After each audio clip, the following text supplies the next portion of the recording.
So I get to hang out with my friend Blake again. Finally, it's been years since we hung out in person. So thank you for hanging out with me in my little home here in the cabin. Of course. Thank you for having me on. I feel like, yeah, we get to hang out a lot more over when we're talking about when we're working together or when we're just like, do you want to catch up over a phone call? It's hard when cons are so kind of few and far between for me. Mm-hmm. Mm-hmm. But yeah, I love getting to see you whenever the opportunity arises. I hope sooner than later, right? Yes. In person.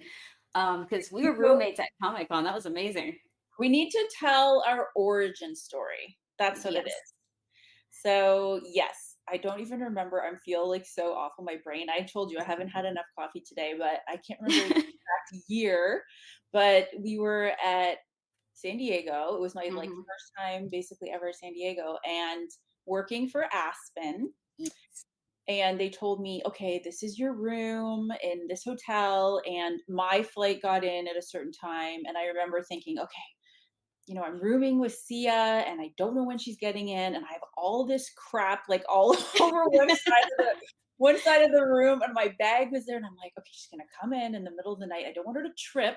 So I'm gonna leave the like bathroom light on and text her and say I'm on this side of the room so she doesn't like trip Oh, over the bed or something. It was so funny. But imagine if I did trip on your stuff. That would make for a good story. meanwhile, you're out partying your ass off and I'm like, I'm going to bed early. Yeah, I'm like, hey, what's up? Yeah, it's funny. Oh my gosh, that was so funny. But no, we had a great time at San Diego. I mean, that was incredible. I always love going there. Did you go this year, or I don't know what No, your I schedule's been didn't like? get to, but for sure, I think I'm gonna go next year. And I just got word. I'm not didn't confirm yet. I might be going to Paris next year too. Who knows? I know you're going, right? Yes, I'm so excited. I'm going in 2 weeks. So very excited about that. This is like I've been to Paris before, but Hmm. it's been about 18 years since I've been. Oh, So really? things have changed a lot. So I'm very excited to see that. And this is my first ever European signing. So it just got announced with Album Comics, and I'll be there August 29th. And I'm very excited to be invited to come out there and do some signings. And it's so crazy to me because they're showing all the books I'm going to be signing. And literally, one of them is the Soulfire, like Aspen Visions that I worked on so many years. Nice. Yeah, it's so interesting that, the level of interest and fan kind of reading power that you can just pick a comic up from any year and fall Yeah, into yeah. it, right? So I think that's Uh, awesome. Isn't that what they say? Like, the first time somebody sees any work of yours is technically it's the first time it ever showed up or it exists. So, like, there's no expiration date with art, and I think that's what's really cool. And I get kind of down. I don't know how you are, but I'm like, man, I haven't done this, or it's been a while since I've done that, and I don't know if it's like you haven't done anything, but you realize like new fans show up all the time, so there's no reason to feel so depressed that you didn't put anything out there for a few years or a few months or not post on Instagram for a couple weeks. It's like maybe they forgot about me. Gosh, yeah. But we live in such an age of everything is instant and in front of you in that moment, right? So Yeah, yeah, used to having that instant kind of gratification. So yeah. I think that's one of the things I love about, working in comics to getting to go to a con and meet people who follow your work or meet other industry professionals or people you've worked with, like friends you developed over, well, like Zoom calls now. So, Yeah, you're right. right? But it's true. Yeah, and that's really cool to hear that you're actually going to Paris or to Europe to do a signing. And I feel like once you do it one time, all of a sudden there's like this thing that happens where you start to do it more often, and it's really neat like that. And I think I don't know about you when you became a professional artist, writer, artist. Like did you consider the traveling aspect of it being alluring? Because, growing up in the 90s, I saw like people I looked up to traveling. I'm like, I want to do that, travel Yeah. and be an artist. Like, how cool is that? That's really honestly one of the best parts of the job. I think I love to travel. I grew up with a real love of travel because when I was younger, I was really lucky. When I was 12, I got to live in Japan for a couple months in Tokyo. Nice. And that Nice. would be like, those formative years when you're developing your worldview. Things can really shift dramatically when you're experiencing traveling at that point. So I remember really it impacted me so much. And, just because of my family, I got to go to school there as well. So I was learning amongst living there was a really, um, I don't know, it was just a formative thing in my mind. Like I still remember like I had to take the train from where we lived into Tokyo every day with my little sister. And I remember like just talking to her the other day going, that's so crazy that we were taking the train in Tokyo when we were like, 12 years old by ourselves, barely speaking Japanese. Um, but yeah, it was like, just this crazy adventure. So I think that's something that I've always gravitated towards too, because my family is half European. So I have roots there too, where I feel like comfortable there. And so yeah, I'm very excited. That's really cool because like John's mom, her family was in the military and she was basically raised in Germany for the earlier part of her life and she got to travel to different countries in Europe until this day like it's the best time of her life and she still goes back and it's just like that memory that you have of like when you're younger and you get exposed to the rest of the world at a really young age. It sticks with you and you have your worldview even if it's like just for a week or 2 weeks. It's like it sticks with you if you're like 12 years old. The world is so much bigger and then you don't have like that, you know, what's that mindset I'm thinking about where it's really small and very narrowly focused, so that's really cool. So that's why John is obsessed with traveling too. It's because his mom was like, you should go out and just don't stay home, just get your suitcase and go travel. And all his life he's like, okay, I'm gonna go travel. And it's like this crazy weird anxiety of like always constantly wanting to go somewhere. So I understand that, but then I didn't get to really travel up until I was an adult doing comic books. But I did get to go to Canada. Oh, I was, Vancouver, Canada, Vancouver, BC. right? Like, yeah, Yeah, so that was my first exposure to travel over to a different country. I mean, you just, drive right through it. I didn't get it. I'm like, how is this a different country where I yeah. could drive to it, right? We speak English, sort of. I Sort of. don't recognize it as being that much of a different country until I'm talking and people remind me that I have a terrible accent. And they'll say, "What are you talking about?" And then I'm like, "Okay, It's like touche. touche. I Um, can take it. That's all right. I don't mind. I think it's funny." But that's great that you got to go to Vancouver. It's so beautiful there. I oh can only no. imagine, like, you love, whenever I see pictures of you, you're in all of this nature, and like it must impact your artwork so much because it's like your artwork is filled with all these beautiful watercolors and beautiful scenery, and I feel like you just like absorb it and then Yeah, yeah, I comes over. wonder. I wonder, like, if I was just raised in the city and I never got to see that, if I would, most of my stuff would be concrete, and man-made objects and cyberpunk, which is the new comic book. But I was gonna ask you, did you see the new Deadpool Wolverine yet? I did. This is so funny. I When you actually mentioned the Canadian accent, I'm like, huh. well, there are a lot of Canadian jokes in there, which I love because I obviously loved it. Vancouver, right? But It was I so went awesome. to my first ever real drive-in movie experience to see it because Nice. my son was like, "You haven't been to a drive-in, you have to go." And there is one close to me, but it's like 45 minutes away. And I don't know why I've never done it. So I went, and I have to say, I'm not a camper. Like I know you are so good at camping and hiking and everything. I can hike, but the bugs and everything for me, I was like, Yeah. because it's in a field, like it's just a buzzed field in the middle of nowhere.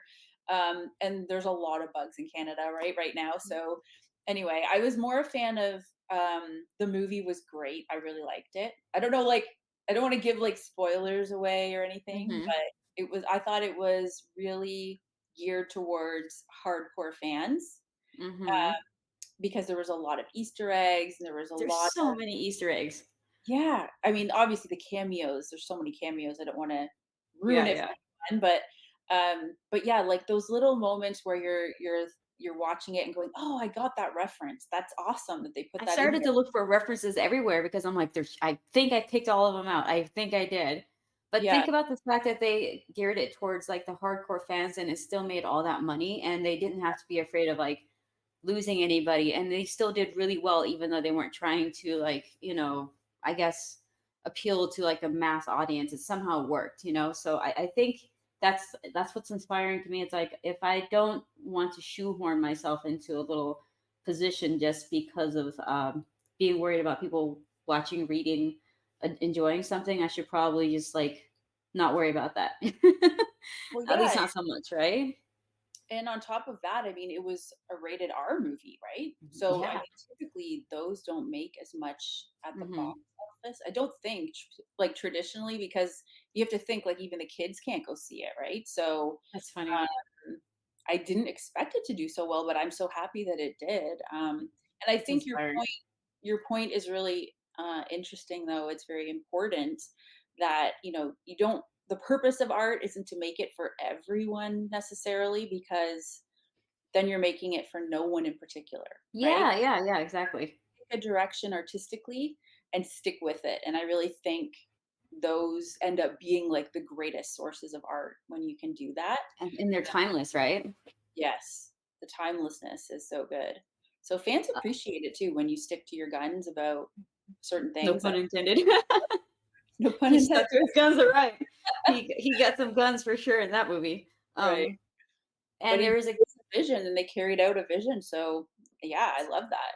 crazy vision, but it worked. And I was standing by the poster taking a picture of it in the theater lobby, and some kid walks out of the bathroom with his dad. He's like, "Dad, can we go watch Deadpool?" And I'm like, and I just saw it, so I'm like, "Sorry, kid. Yeah. Yeah, I don't think so." It's hard now too because like my son is who's 14, it's really difficult to limit what they're able to see because it's out there to be consumed like anywhere Yeah. online. It's easy to find.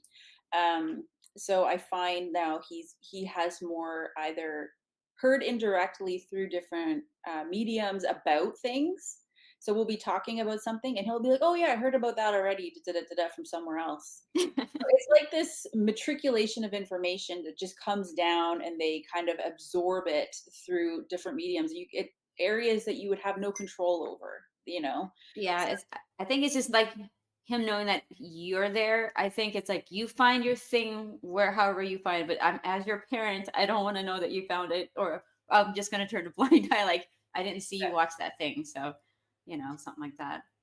but like Um, speaking to your vision point, like I'm really excited about Beetlejuice coming out because yeah, that was so cool. I was so I'm excited. a fan of Tim Burton, and knowing that he is in control of this movie, this Again, yeah. vision again, I think that's so great. I love that they're putting, the original ideas back into the hands of the creator. I think that is so cool, and I'm hoping that it's going to turn out, as good as I'm hoping in my mind. I hope it's like something like that. Um, but I think he's not trying to maybe pander to a huge wide audience, but he knows his fan base and he knows the people. Yeah, he definitely has that loyal following, right? Like he's one of those creators because Sean Murphy mentioned is it Ben Temple-Smith and a certain style that's and even his own style where yeah, it seems like it's not for everybody, but there's enough people out there that because you have your own unique voice that people can identify with that. And I would like to pivot to basically your writing and your work because obviously you have a loyal fan base. They love you.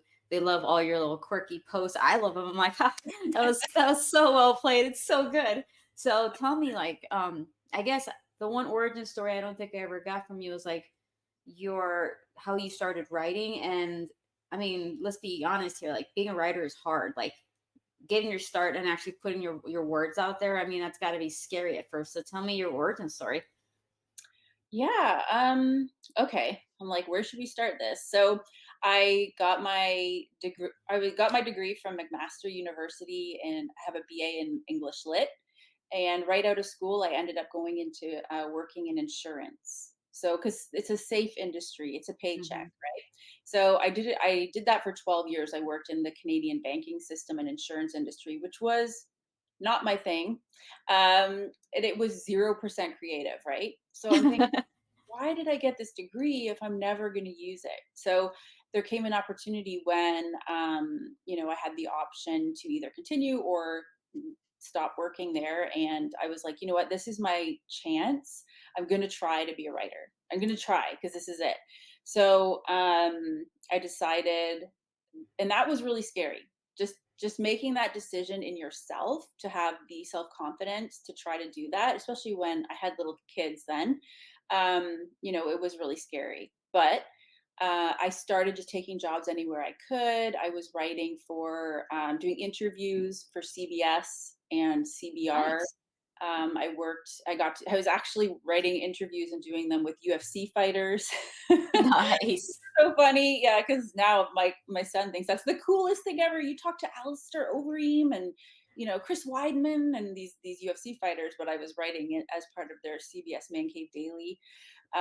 Anyway, that turned into other writing opportunities, and my advice to new writers is what I did, which is just take any job you can get to kind of build your voice, build your creative resume, just to get those credits, right?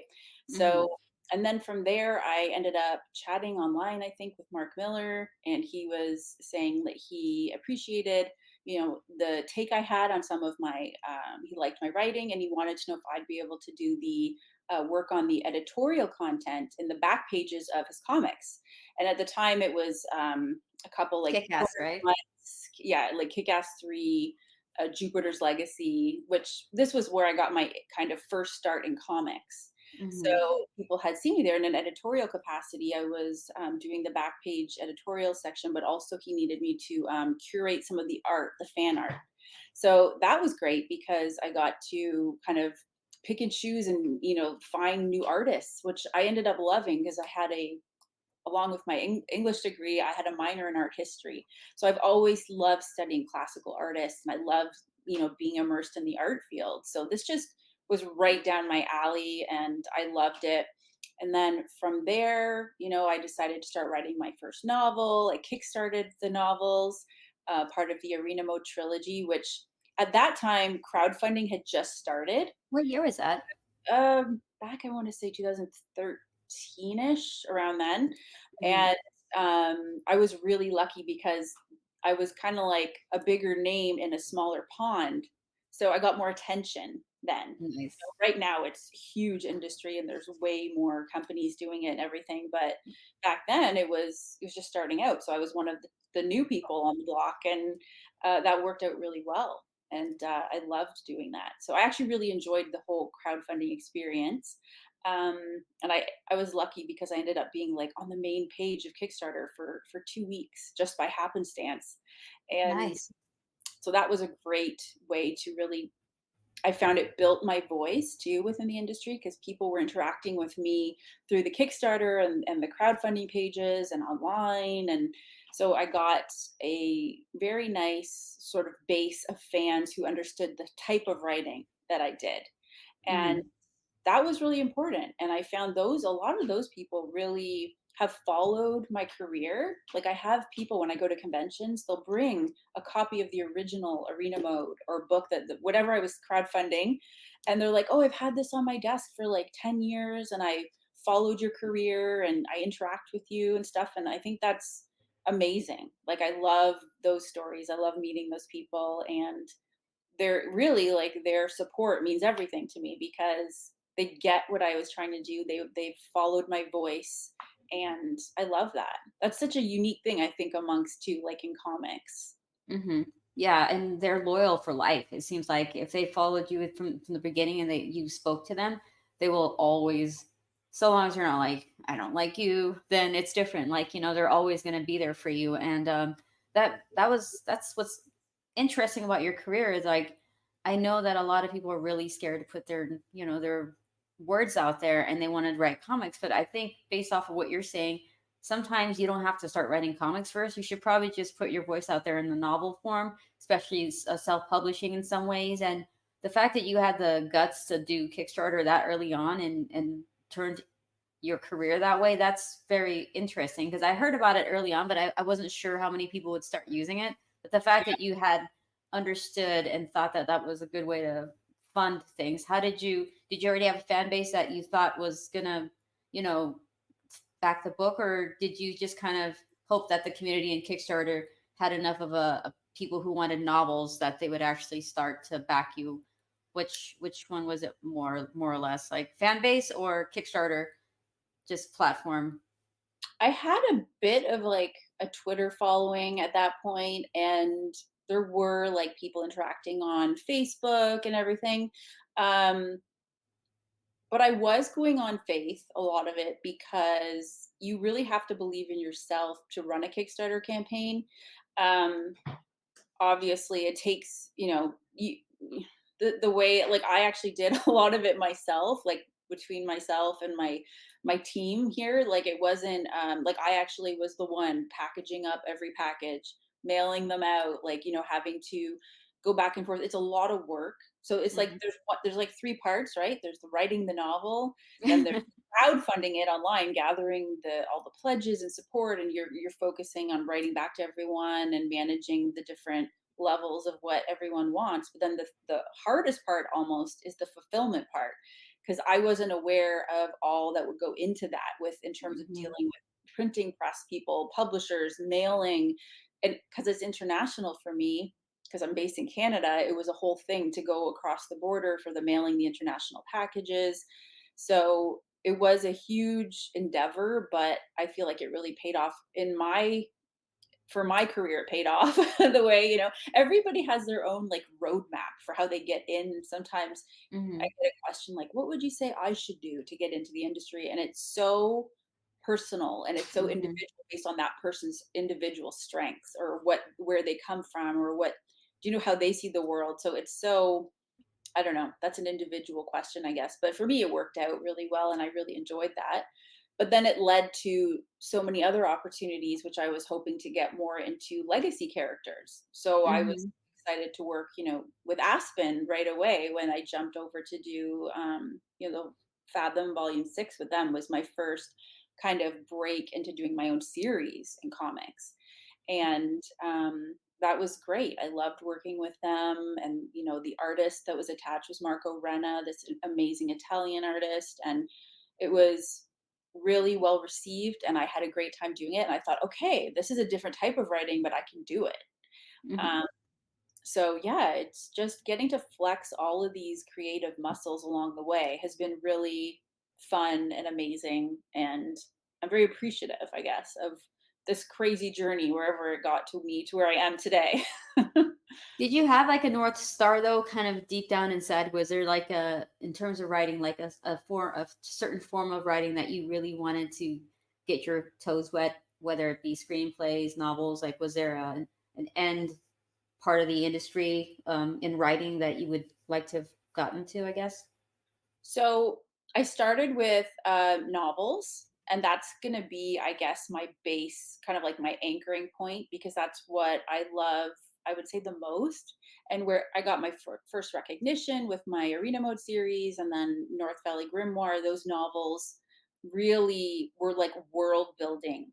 They took so much time and effort. I feel like each one is like, this incredible 5 to 8 years of my life that you kind of like get sucked blood, sweat, and tears into them, right? I do love writing novels, but getting to work on comics, I found that the medium really I was suited to. I liked the collaborative effect, being able to work with the artist, with the inker, Hmm. the letterer. Like, it's a whole team that goes into making comics, unless you're, you know, like super amazing, like you, or you do everything and you're like this genius at it. But most people have to have a whole team with them, right? And Hmm. so that part was a little different to get used to, but I really enjoyed it. And I love the creativity that goes into making a comic. Is so different than a novel, and it's so different than a screenplay. Yeah, So yeah. in the last couple of years, I've gotten into screenwriting, which Hmm. I love way more than I thought I would.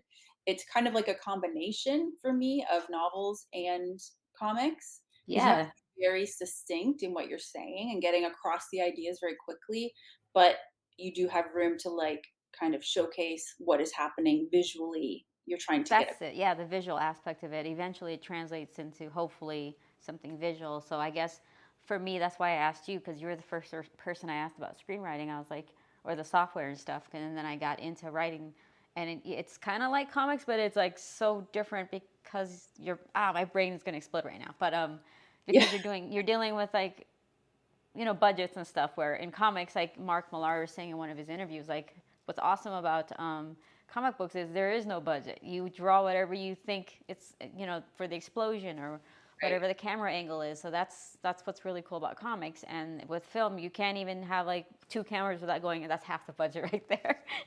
How you have too many camera angles in your screenplay, ma'am? Something like that. So Yeah. And I mean, now, like, it's the advancements in technology too. You have to keep up with what can they do on a certain budget, and you have to think about those things when you're writing a screenplay versus not as much, I guess, when you're doing a novel. There's no limits. You can draw, like you said, you can write anything you want. mhm. And I love the artistic part of the comics where you can draw like crazy helicopter scenes and whatever you want, like you said, no budget. Make it as crazy as you want. So that's pretty fun with comics. So I saw that you're working on a new comic series that's also tied into a film. Do you wanna talk about that? Yeah. So I If you guess the new thing that I should be talking about, what I'm promoting right now, is for Barbarella. So that's coming out with Dynamite Comics, and it's been so much fun. The artist on that is Anna Morozova, and she's an incredible artist. And I'm having a great time working on this character. She's so iconic. I mean, everyone knows back to Jane Fonda, the movie, right? So that's where I first kind of remember seeing images of Barbarella. I was like, wow, this like psychedelic, kind of sexy pink siren, hair, yeah. yeah, floating around in space and stuff. And you're like, wow, this is so cool. So the new series is, she's been through a lot in her previous adventures, and she decides to take her sidekick Vix on a vacation on a mysterious pleasure planet known as Planet V. So then she soon discovers that the world is being used for entertainment, where visitors are forced to perform for the entire galaxy to watch. So that's my slow pitch on it. So I don't want to give too many spoilers away, but that's what the arc will be, something along those lines. And we also have some series regulars coming back for the hardcore fans who followed it.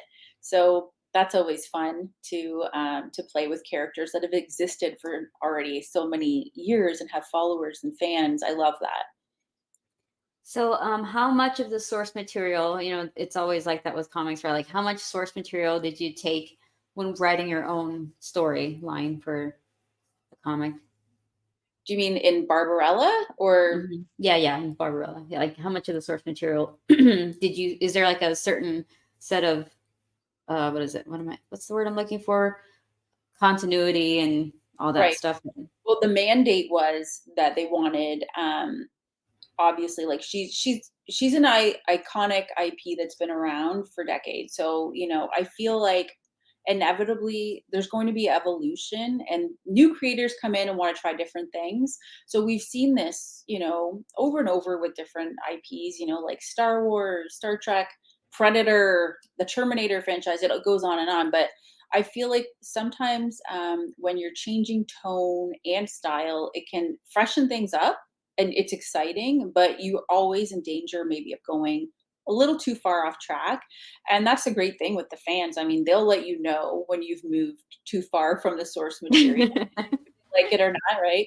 Whether Yeah, the feedback can be positive or negative. I mean, either way, it's a sign that people care about that character, which I think that's is true. great. When no one is talking about your character or your IP, I think that's the death rattle. That the apathy is really the worst reaction I think you could get. So anyway, but the mandate was for this series that here we're going to get it back to the original comic and film vibe. That sexy, psychedelic, fun kind of origin. So that's what that we've been doing. Awesome. What was I going to ask you? How did you get approached to do this project? This one, it's so funny because you know how long things take in publishing. Yeah. I feel like I've been working on this probably for the past year. Yeah, at least a year, because I'm thinking, okay, in October last year, I went to New York Comic Con and I met Anna there, and we'd already been working on it for a couple months. So it's been at least a year, and a lot of things take a long time to get sorted. But the interesting thing about this series is that when I first signed on, um, it's with Matt Idelson, who's my editor. So I've known Matt for a long time, and he came to me and asked if I'd be interested in this character. And of course, I was like, yeah, I know Barbarella, of course. And at the time, they just announced that Sydney Sweeney, Hmm. she's this new hot actress in Oh Hollywood. yeah. Right? Now she is set to produce and star in the remake. So originally, like a year and a half ago, when he told me that, I was like, oh, okay, she was on Euphoria and a couple of things. I kind of knew who she was, but not really. Um, Hmm. so as we've been working on it throughout the past year and a bit, it's interesting because her star has just gone up and up and up and up, right? So she's had a bunch of big movies, and she's really kind of, I feel like, a leader amongst this ideology of being sex positive and funny, and she's like a fashion icon all rolled into one. So I Hmm. could really see the parallels there between her and Barbarella, like being able to handle this character. So anyway, yeah, that's since we originally found out we were doing it. And then now when the release came out, it just ended up being a lot too tied to the film. So I guess I don't know if they had a new announcement come out or something about her film, like a director that's attached to it. But we got a lot of press and stuff about the film coming out, which is great because then it's like new people who are interested in, oh, what's this comic? I'll pick that up. And Yeah.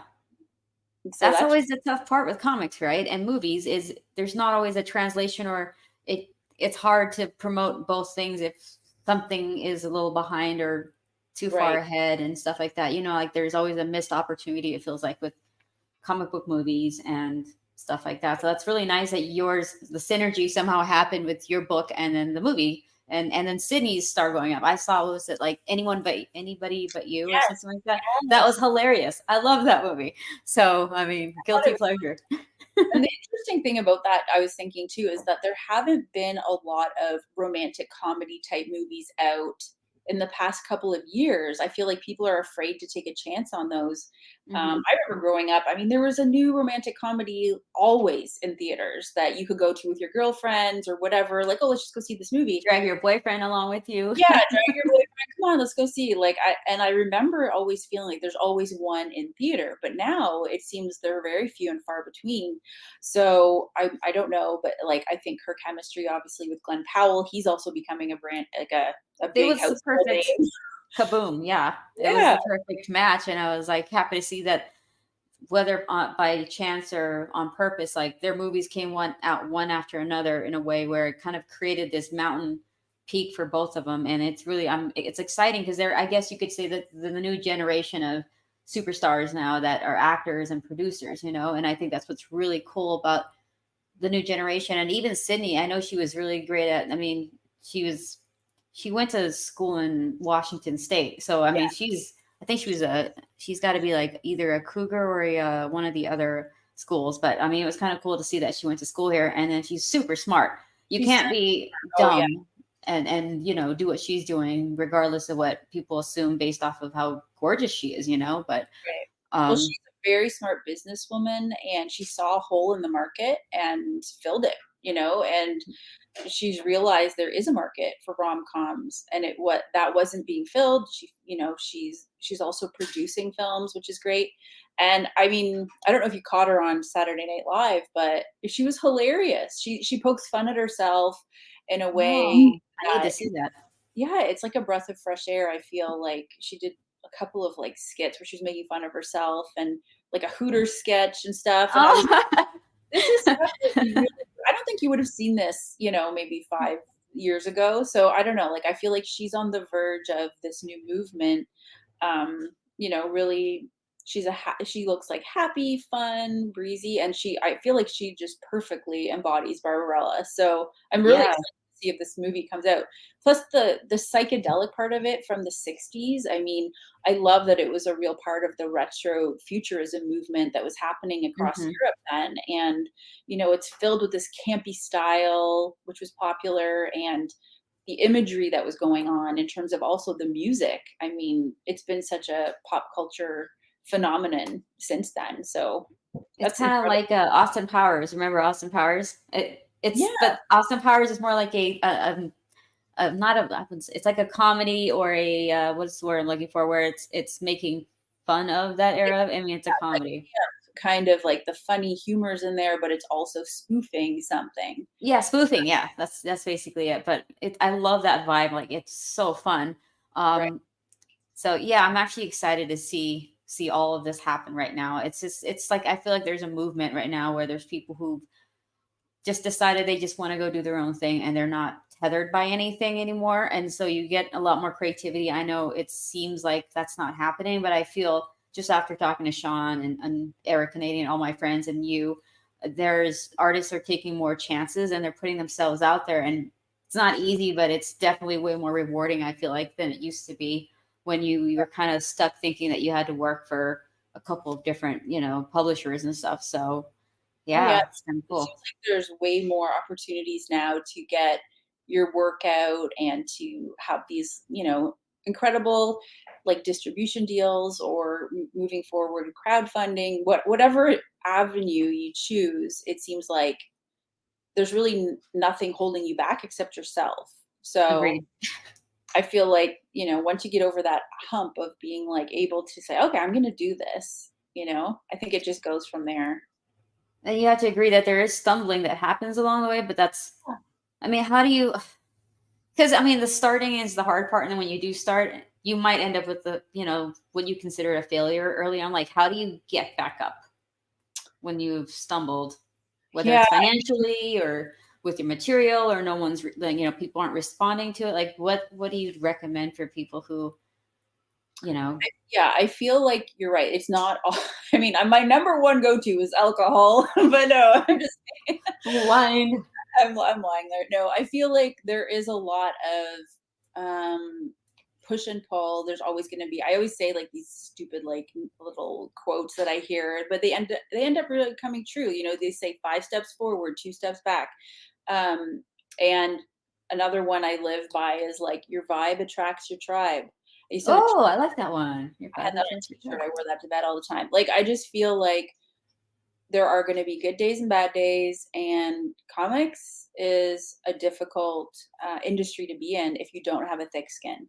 I would say that for sure. You have to build a thick skin, and not everyone is going to like your stuff. Not everyone. You're not right. Like, this is what we talked about before. You can't make a product that is for everybody or make a creation that everyone is going to like. You just have to, I think it comes back to just doing your best work, trying to be the best version of yourself, and taking those risks and challenges, doing the things that are a little outside your comfort zone, pushing yourself to be a better artist whenever you can be, really flexes those muscles, and then you get to see what you are capable of. So that's what I feel like I've been doing this year. I've been working. I wish I could talk about a lot of the things. Everything happens behind the scenes, and I'm like, I can't talk about this yet. And I can't talk about that yet. That's easy. But I've been working with a really talented industry person who's also in Hollywood a little bit, directs and does other things. And, we've been working together screenwriting. And I feel like sometimes you meet someone and it just helps you like look at things in a new perspective, or gives you a really good bouncing off point where you're like, oh, I wouldn't have done that, but now that you say that, I'm going to take it in that direction. And I feel like I'm learning so much from doing this kind of like co-writing situation. It's really leveling up my game in terms of what I feel like I'm able to accomplish, which is a wonderful feeling, especially after you've been doing something for so many years. You want to continue to grow and evolve as a creator. So that is something I feel has added to like the richness of my, I don't know if you call it my writing tools, what I feel capable of doing. Uh, Mhm. so yeah, that's been a really fun thing. And also I'm working on a new novel, which I'm hoping I'll be able to announce in the next couple of months with a Hollywood celebrity. So Nice. it's fun to do these things and work with different creative types and different industries. Like, here we should talk about our collaboration, the fantastical Sia. I was working on a book with Amy Lee from Evanescence, and she was like, I really want to get an incredible artist on this book. Like, who can you recommend? Like, who's one of your favorite artists? And I was like, God, I know the artist. I was like, it has to be Sia. You're gonna love Sia. She's incredible. I have to show you her work. And she was like, immediately the same day, yes, we have to get Sia is the amazing. I Aw. love her artwork so much. And we had the best time working on this book. So I that learned was a lot from that book. Artistically, I picked up some new skills, like how to, get the traditional stuff colored and drawn on paper in a timely manner, because we had a long script and we yeah. had some leeway. Plus, it was Evanescence. I mean, I'm not gonna lie, it's intimidating.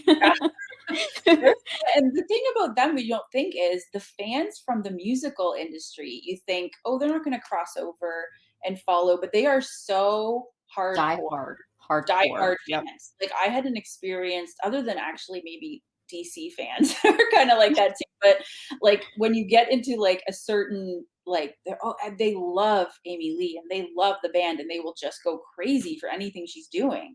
So Hmm. that was really eye-opening to be out of the music industry, you know? We were getting Yeah, and like, incredible mentions in Rolling Stone and Billboard and yeah, stuff. I know. I mean, isn't that amazing? And she was so giving to like talk about her team like that, you know? It was, yeah, it was a really good experience. I Yeah, mean, I thank you for recommending me, and I'm hoping that we get to work together some more. But it sounds like you have a lot going on. So tell me, how much writing do you do, like in a day or yeah. during the week? Do you have like a set schedule? Like Sean, when we talked, he's 9 to 5. That's it. Yeah. Do you One have of a the set things I schedule? really, like, appreciate about Sean is he is such a, like, professional in the industry. He, like, has taught me a lot about, organization, setting, goals in terms of what you want to accomplish and, like, meeting those goals. Like, he's very, like, 9 to 5, does his work, and I was like, "Wow, he is, like, strict with his work hours and his work ethic." And it's not a hobby, like, it's his business. He's a workhorse who has a very good business mind. He can see the big picture, and I've learned a lot about that from him. Now the thing is in my situation, it's different because I have 2 kids, right? I'm in a family house here where it's like I end up having to kind of compartmentalize what I'm doing. Like, I can write at certain hours of the day when the kids don't need me, and then right away I have to just pick up and be mom, and I'm making dinner, and I'm driving kids here and there, Ubering all over the place, going to soccer and whatever. And then, after they go to bed, I can write more at night. So it's difficult that way. And especially the summers are really hard for me because they're in a routine all year from September till June. They're in school. So during the days, then I have more freedom to write. But when they're home for the summer, this is where it becomes like crazy, right? Because I was telling you, like, this morning I'm filming interviews and they're running around in the background. You probably, I don't know, probably saw them in the kitchen, like, Like, I'm hungry. yeah, like, you just have to kind of take it as it comes. And I've had to be very flexible in my working, you know, working on trains, working when I'm traveling, working wherever I've gone to the car and had to work in the car because it's the only place I could get away from, the madness. Go to coffee shops and put on headphones or whatever. So yeah, it's a little crazy, but I'm kind of thriving in the madness. I'm trying to enjoy that because I know it goes by so quickly. So our daughter's 17 already. Next year she'll be off to university or whatever, and it's just gonna be I'll be sad. So I remember her. Didn't we FaceTime? But she was yes, so tiny back then. yeah, Oh my gosh. they grow so fast. It's crazy. But You know what? I'm glad that you said what you did, because a lot of times I hear, people will say something like in the comments, like, well, it's easy for you to do it because you don't have kids, you don't have a job. So there's a lot of reasons why people just aren't doing the writing as much as they want to, or the drawing as much as they want to. It really is just about finding that time slot, isn't it? And just doing it no matter what, even if it's 5 minutes, 10 minutes. And I tell people that, but I know it's not easy when you were at work for 8 hours, you come home, you're exhausted. But I guess there's always a trade-off, isn't there? yeah, To pursuing your dreams and your goals, I feel like. I feel you're just as much a workhorse as anyone I've ever met, Sia. Your pages are incredible, so detailed. Aw. The level of artwork that you can accomplish. I know you're a perfectionist. Like, I'd be like, come on, Sia, we just need one page, or can we see, or whatever. You're like, no, I have to fix this one part. It really has to be perfect. Like, your stuff is stunning. So I appreciate that about you as well. Like, you take so much pride in your work. And I think those are the people who really level up as artists, right? The people who understand that it isn't a side job necessarily. Like, you're putting your heart and soul into this. You want it Mhm. to be the best thing that people see, and you're creating something beautiful, and you want it to be as amazing as it can be. So yeah, I always appreciate too, like, people ask about writer's block or what have you. Yeah, writer's block.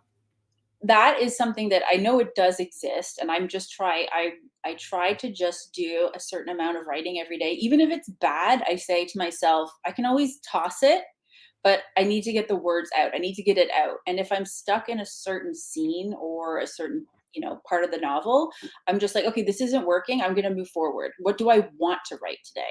What do I feel like I can envision and want to write? And I'll work on that. So sometimes it's like jumping all over to different parts, but just getting into the workflow of it and really getting it on the page, I think, is part of the process. And I Mhm. need, when you're trying to get through a novel where you have to do, like, 80 to 100,000 words or whatever it is, it's like, Yeah. it's daunting at the beginning, but, like, I'm trying to divide it up and then, okay, well, even if I do, 1,500 to 2,000 words a day, it's a couple of hours of writing for me. I can divide that up into two chunks. Like, everything is manageable if you look at it from that point of view. Do you outline? So I'm assuming you outline. Okay, so your novels, do you outline? And if you do outline, do you know how they say you should know the ending, or Yes. where do you start normally? So I actually feel like I learned a lot about my own technique from last year, the year before, I think. I did teaching a class at the Joe Kubert School on Oh, writing nice. comics. That's right. That's right. That was really tough. That was really difficult. I didn't realize, number one, how hard it is to explain what you're doing and why. And you just do things. You don't really think, why am I doing that? And also, to be a teacher is very difficult. There's all these different students, they're all at different levels, they all have different entry points into the industry or different questions. How do you get the ideas across to all of them? So I thought that was a really, really good way for me to recognize, okay, this is how I explain it. This is why I'm doing this. And you look at the techniques that I've built over the years from reading books and from taking classes and whatever, what have you. And you're like, oh, this is the technique that I'm using, and I'm going to explain it. And then, but yeah, I am a firm believer in outlining. I don't just write just to write. Like, I outline everything, and I go off detailed outlines, because I felt like when I don't do that, I have done that previously, and you get kind of like written into a corner. And Yeah. you don't want it to not make sense or not be your best work. So now I believe in outlining everything. That's Yeah. funny. When I was writing my new comic book, Neo Wonderland, there are certain set pieces in your story. You're like, I have to have this. And then when you Yes. start writing and draw, you're like, wait a minute. I'm There's some logistical things that don't work out. You're like, yeah. What am kind of I missing backtrack. here? Yeah, it's like, oh, of course, it's backwards or something stupid. But I started drawing my script, and I just noticed some stuff. I'm like, okay, I could. Luckily, I'm the artist and the writer, so I could adjust it. But imagine if I handed it off to someone, and then they're stuck doing whatever they're doing, and I screwed up, and I'm like, I'm so sorry I wrote that. I'm sorry that you had to draw it, but we're gonna have to do it again. So Well, yeah. I've been such a fan of your work, and I know that you tell incredible stories. So I don't think you'll have any problem there. And I think your Neo Wonderland stuff looks incredible. I Oh, love it. thank you. It's funny because I purposely, accidentally, at the same time, started this podcast just because I wanted to pick the brains of my friends before I finished this book, and then kickstarted it. And it just so happened that it turned out that I started to talk to all of you. I'm like, let's just do it on camera, so I benefit from it, and then the fans could benefit from it. And I mean, and so right before my book comes out, I talked to Sean, I've talked to you, I've talked to Francis and Ryan, and everybody that I've talked to has given me so much valuable feedback that it's like it's going to be a win-win, and hopefully I don't fall flat on my face. But I was like, you guys got to be the guinea pigs, you went before me, so I'm just I'm hopefully not going to do too badly, right? So Well, I think you're doing an incredible job. And like I said before, like you don't understand, like Sia is a perfectionist. So here she's like, we have all these different camera angles going on. There's going to be B-roll footage and all this stuff. And I'm like, what are you talking about? You're like a film director here. So this is amazing. I think you're doing an incredible job. And it's another area where you get to flex your creative muscles, right?